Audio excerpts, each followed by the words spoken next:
Okay, so we're outside again today. I'm going to be spraying some clear gloss coats on our LPJ guitar kit. So as you know, we've stained the body, we've then locked that stain in with some sanding sealer and sanded it flat. So next thing to do to get a nice mirror-like finish is to put some clear gloss on. So I'm using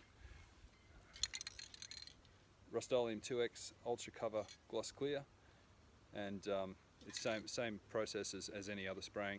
We're just going to be holding the guitar at an angle, or holding the can at an angle, about 6 to 8 inches away from the guitar. I'm going to be working my way around the sides and edges first, and then I'll be working my way across the back and the front, working my way from the bottom to the top, and trying to cross over each stroke by about 50%. So first thing you need to do, obviously, is shake the can. Make sure you've got some PPE equipment like a mask, some gloves, and we can start spraying.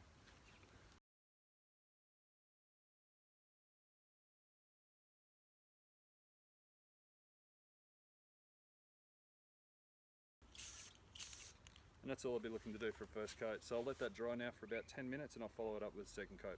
Okay, so it's been about 10 minutes and I'm ready to do my second coat.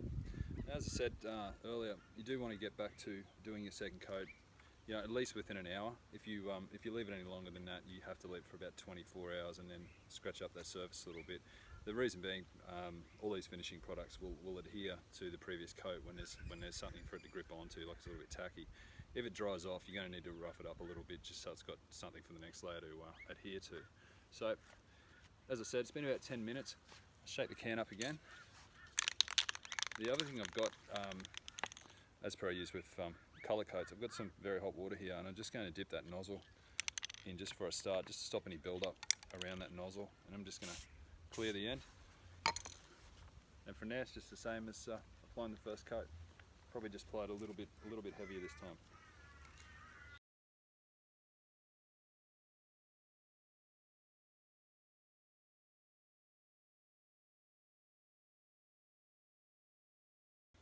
And that should do us for our second coat.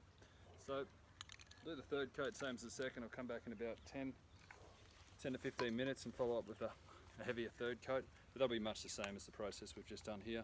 And I'd leave it at that for one day. So if you did want to get a thicker, glassy coat on top, you probably want to do more than 3 coats. But I wouldn't suggest doing more than 3 in one day, because the bottom layer is probably not going to dry properly, or you're going to run into problems when you're sanding.